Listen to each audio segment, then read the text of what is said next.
Bom dia, boa noite, boa tarde, tudo de bom para vocês, tá bom?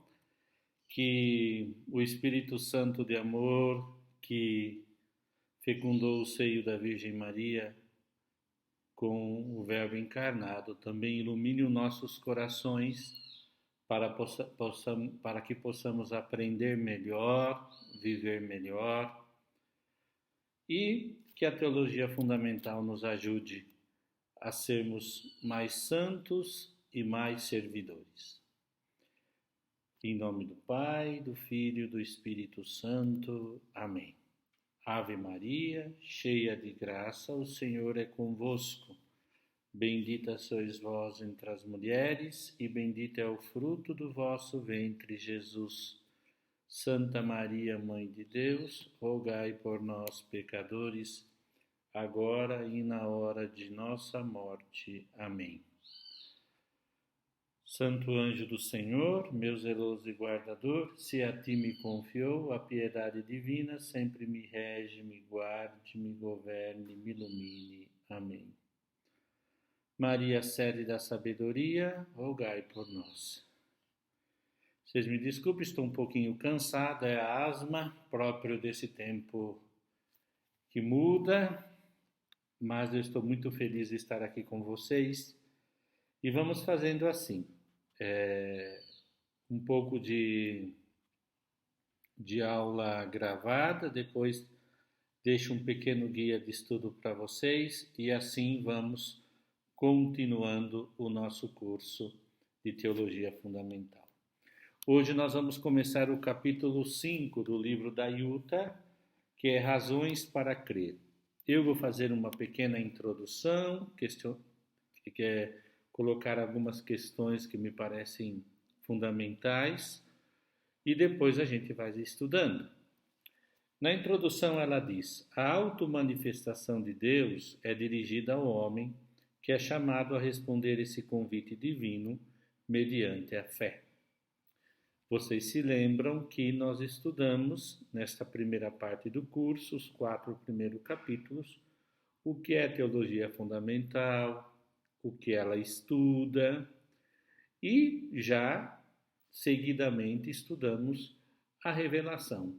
Temos entendido um pouco que há uma revelação dita natural, ou Deus que se revela como Criador no cosmos, e a partir do desejo de perfeição do homem. Poderemos dizer que é uma revelação que conhecemos um Deus, Criador, providente, que manifesta algo de si mesmo na criação, seja na criação do cosmos, seja na questão do homem. Então nós tínhamos as provas cosmológicas e antropológicas da existência de Deus. Uma verdade de fé já do Concílio Vaticano I de 1870. Acho que vocês se lembram, né? Também, e temos visto depois a revelação sobrenatural, que é o próprio Deus que vai até o homem. Muito bem, então vamos agora ver quais são as razões para crer. Nos tratados antigos de teologia fundamental, quando eu estudei há muito tempo atrás, a gente estudava quais são as notas de credibilidade à revelação judaico-cristã.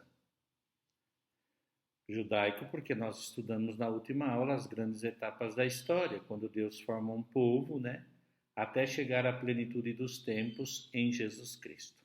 Muito bem. Então, como o homem corresponde ao Deus que se revela mediante a fé. E diz: tanto a revelação como a fé são livres. A revelação é livre porque é a ação soberana de Deus que se move unicamente por amor a nós. A fé é livre porque não existe um motivo que nos leve necessariamente a crer que seja verdade, necessariamente a crer que seja verdade o que ouvimos na revelação. Não há uma evidência do objeto para a nossa inteligência limitada.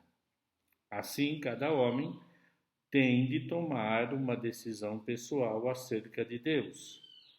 Pode-se forçar uma pessoa a realizar atos externos, que são em si mesmo expressão de fé. No entanto, ninguém pode obrigar o outro a crer. Então, tem essa dimensão da pessoalidade, né? O homem é livre. O homem é dotado de inteligência, vontade, liberdade, capacidade de amar, moralidade e religiosidade, mas ele é chamado a corresponder livremente com um ato de fé.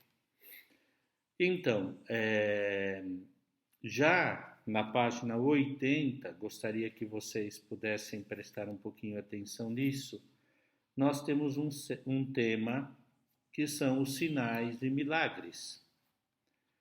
E a Yuta assim escreve: recebemos a fé ex auditum, quer dizer, pelo que ouvimos, audire, escutamos, ouvindo uma mensagem.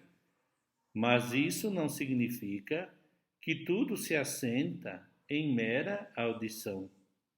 Receber uma palavra e crer automaticamente nela, sem mais dados ou comprovações, não seria fé, mas credulidade. Olha só, credulidade,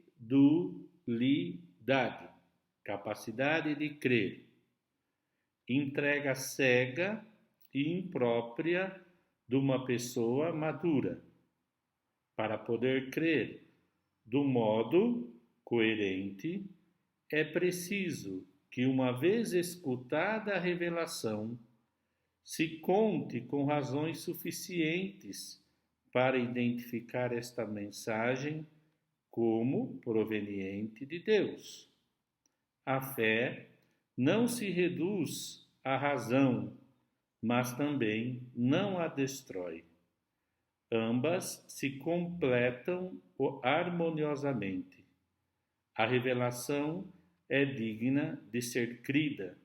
Por outras palavras, há razões ou motivos que movem a aceitá-la.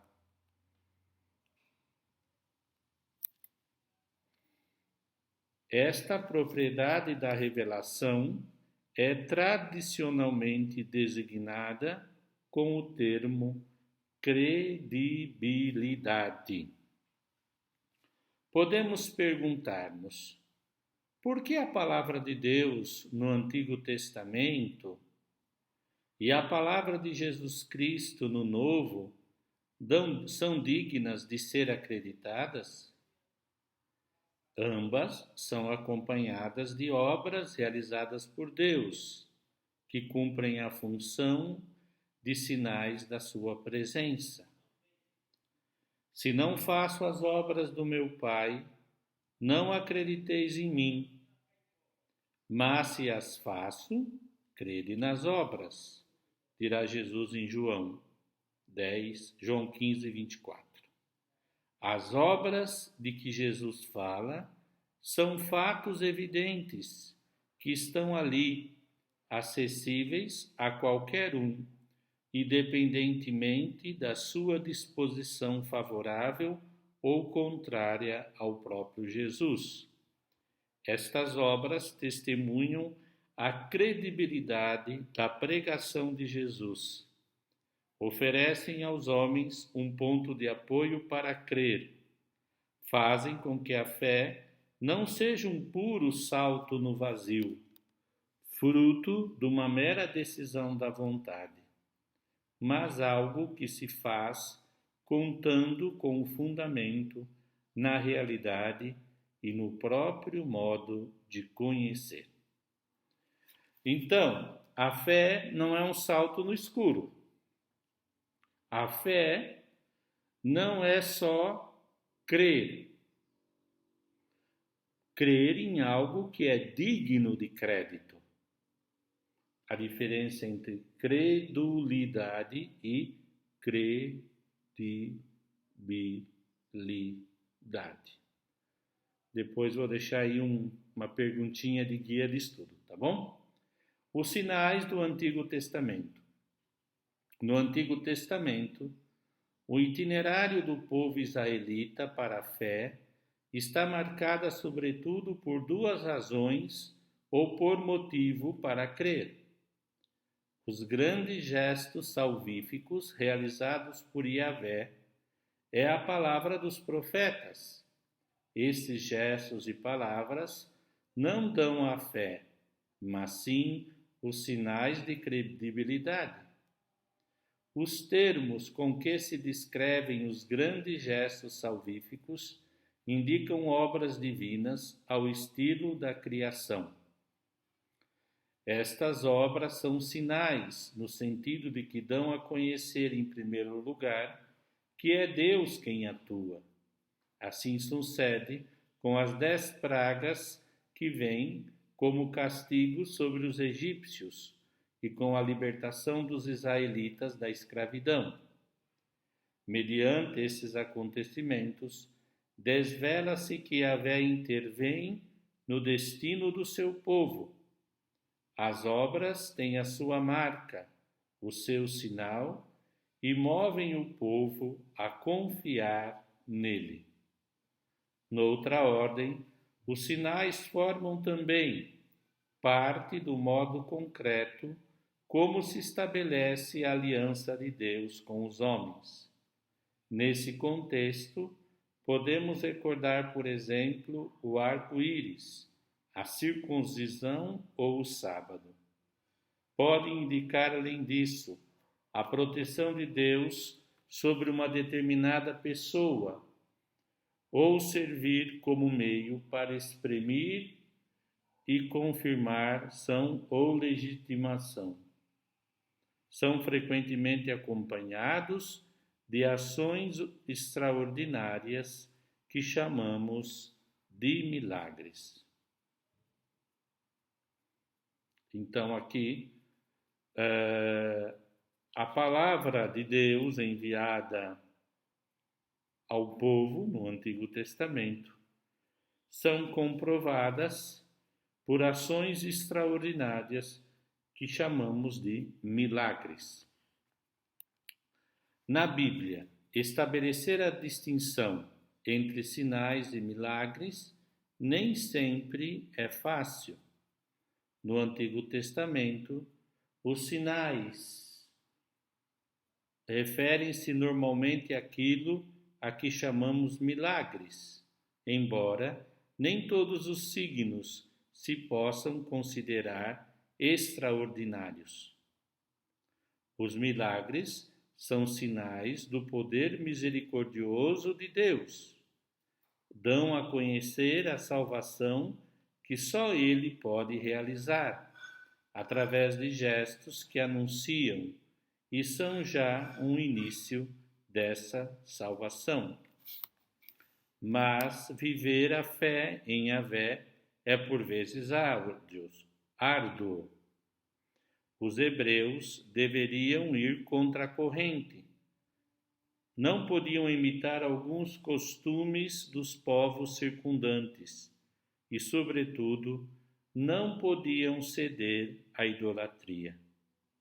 Para os ajudar a ultrapassar as dificuldades, Deus serviu-se especialmente dos profetas, que os confirmavam na verdade e bondade da sua fé revelada, e os impeliam a servir Yahvé, que só queria o seu bem.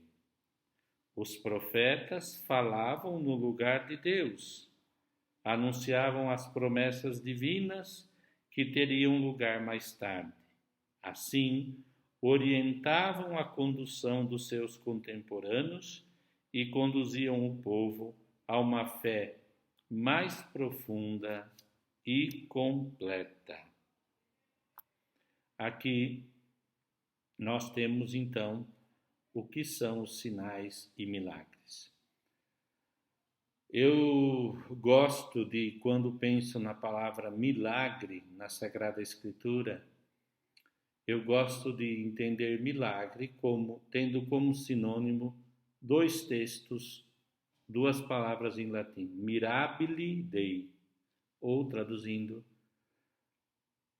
coisas, atos admiráveis de Deus. Atos, ações admiráveis de Deus, que comprovam que Deus está com o seu povo. Nesse tempo da Quaresma, a liturgia da palavra, o ofício das leituras, nos faz lembrar isso exatamente. Todos os milagres que Deus faz, as pragas no Egito, são sinais admiráveis de um Deus que quer manifestar o seu poder, a sua presença. Quando Deus abre o mar vermelho, quando Deus tira a água da rocha, etc, etc e tal. Uma interpretação coerente desses milagres só pode ser feita à luz da sabedoria. O livro da sabedoria fará numa das suas partes, um recordatório, uma reinterpretação das pragas do Egito, dizendo que quando Deus feria os egípcios, era também por misericórdia, porque Deus queria tocá-los feridos para que eles aprendessem que havia somente um Deus, só um que tinha o poder. Tudo isso é uma interpretação teológica, sem dúvida, que precisa maiores estudos. Por isso que os senhores estudarão isso nos cursos de Sagrada Escritura. Mas, porém, é isso, né? O milagre no Antigo Testamento, como também no Novo Testamento, a partir de algumas nuances diversas, é isso, coisas admiráveis que Deus faz para comprovar que a sua palavra, a sua presença é real, é concreta e, sobretudo, tem um plano salvador. Os sinais do Novo Testamento. No Novo Testamento, os sinais encerram diversos sentidos. Nos sinóticos, distingue-se claramente dos milagres. A sua conotação destes textos é um pouco negativa. Aparecem como coisa injustamente exigida por parte das autoridades judaicas e por Herodes. Em contrapartida, os milagres são gestos de Jesus que mostram o poder de Deus. No Ato dos Apóstolos, ambos os termos são idênticos e designam atuações extraordinárias de Pedro e de Filipe. O Evangelho de São João tem uma peculiaridade própria no uso do alcance do sinal, que utiliza frequentemente no sentido de milagre e com um sentido teológico sem precedentes. Desde o primeiro sinal, lá em Caná da Galileia, onde por intercessão de Nossa Senhora se transforma a água em vinho, até aos muitos outros sinais, este tema aparece continuamente ao longo do quarto Evangelho. Para João, o sinal, que é uma realidade visível que se impõe ao homem, dirige-se sobretudo à pessoa de Jesus. Cristo é o único sinal fundamental. Dele derivam os outros sinais, que são consequência da sua força e poder, e anunciam a chegada do reino de Deus.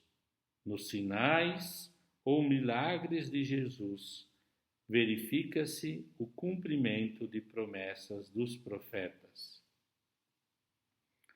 Os cegos veem, os coxos andam, os leprosos ficam limpos, os surdos ouvem, os mortos ressuscitam, a boa nova é anunciada aos pobres.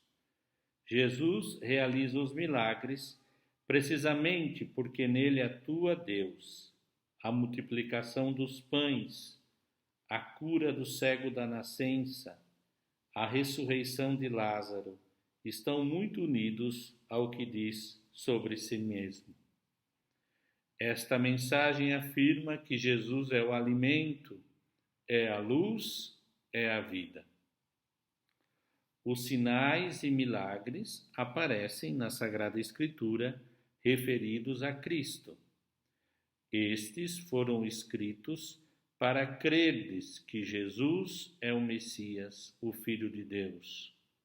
não dão a fé, mas têm um papel importante no caminho que ela conduz. Significa, em suma, que Jesus Cristo é o Filho que o Pai enviou. Muito bem, penso que nós temos uma boa síntese aqui, tanto do Antigo como no Novo Testamento.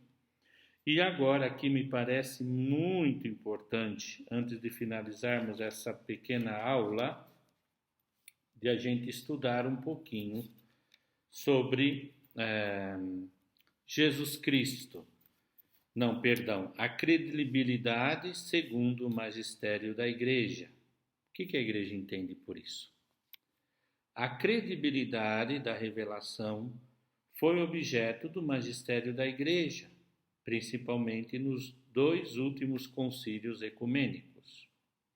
O Concílio Vaticano I afirma que o próprio Deus quis dar argumentos externos da sua revelação, quer dizer, mostrar com toda a clareza a onipotência e infinita sabedoria de Deus.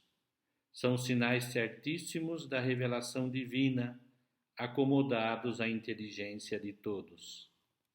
Mas para poder crer, devem-se unir os auxílios internos do Espírito Santo a estes sinais externos.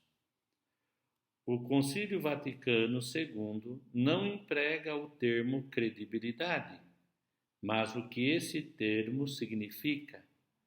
Sinais que testemunham e movem a fé. Aparecem com frequência.